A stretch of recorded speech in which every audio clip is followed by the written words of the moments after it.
Alex Caruso pumirma na ng extension pero Andre Drummond pwede pang makuha ng Warriors at Golden State parang nagbabala na rin kung sino ang mananatili sa trade deadline. Ang two-time NBA All-Defensive Team Guard na si Alex Caruso ay napabalitang pumirma ng 4-year $81 million contract extension with the Oklahoma City Thunder ayon sa ulat ni Shams Charania ng ESPN noong linggo. Sinabi ni Caruso kay Jake Fisher ng The Stein Line noong huling bahagi ng Disyembre na naniniwala siyang ang OKC ay isang magandang akma para sa kanya. Siyempre, ito ay isang lugar na sa tingin ko ay umaangat at gusto kong maging bahagi nito, ani ni Caruso kay Fisher. Ang extension na ito ay nangangahulugan na magiging bahagi siya ng mga pag-asa ng Thunder sa playoffs sa darating na mga taon. Nakatakda sanang maging free agent si Caruso sa susunod na taon matapos mag-expire ang 4-year na kontrata na nagkakahalaga ng halos $37 million na pinirmahan niya kasama ang Chicago Bulls noong 2021. Nakuha ng Thunder si Caruso noong Hunyo sa isang trade kasama ang Bulls kapalit ni guard Josh Giddey. Naging regular na bahagi si Caruso ng starting rotation ng Bulls sa huling bahagi noong nakaraang season sa Chicago. Ang veteran guard ay nag-average ng career high na 10.1 points and 3.8 rebounds per game habang nangunguna sa NBA sa 3.7 deflections. Bawat gabi ang pinakamahusay na kampanya sa opensa ng kanyang career. Bumaba ang kanyang mga numero matapos ang paglipat niya pabalik sa bench role sa OKC. Nakaranas din siya ng hip injury na naging sanhi ng kanyang pagkawala sa 8 laro noong huling bahagi ng Nobyembre. Ipinapakita ng extension na ito ang tiwala ng Thunder na patuloy na makakabagay si Caruso sa kanyang bagong team at muling maging dominante sa depensa. Matapos ang nakakadismayang pagkatalo sa ikalawang round doong nakaraang season laban sa Dallas Mavericks, ginugol ng Thunder ang summer upang palakasin ang kanilang depensa sa pagkuha kay Caruso at Isaiah Hartenstein.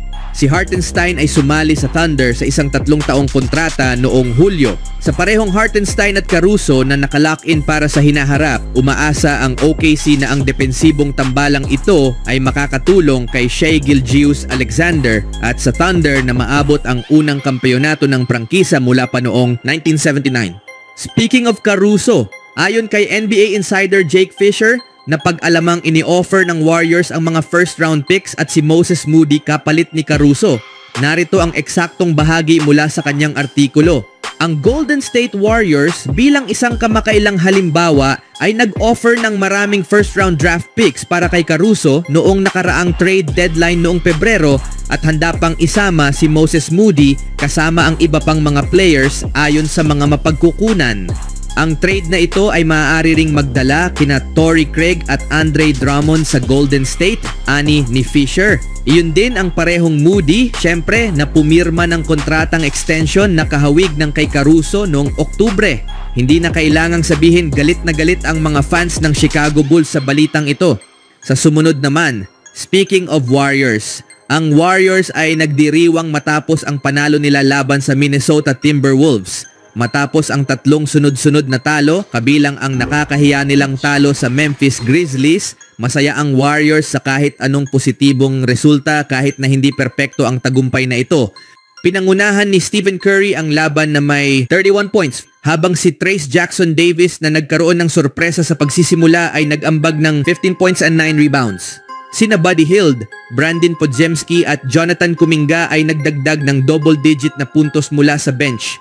Gayunpaman, iniisip ni Steve Kerr na mas magagawa pa sana nilang mahanap si Curry na nagtapos sa 21 attempts. Nasa team natin si Steph Curry, sabi ni Kerr. Ipas ang bola, igalaw ang bola. Kapag nakuha ni Steph ang bola ng maaga, masisira ang depensa. Ganito na tayo maglaro sa loob ng 10 taon at mahalaga para sa mga young players natin na maunawaan na hindi natin kailangan ang contested 17-footers with 12 seconds left on the shot clock. Masamang shot yon kung nasa team mo si Steph Curry, ipasa mo ang bola. Habang bumababa ang TV viewership ng NBA, sinusubukan nitong bumalik sa isang mid-range heavy na laro.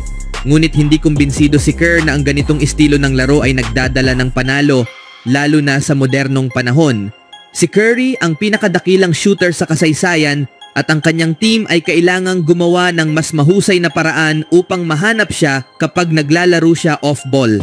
Mas kalmado si Curry kaysa sa kanyang coach, ngunit naniniwala siyang kailangan ng mas agresibong paglalaro ang team.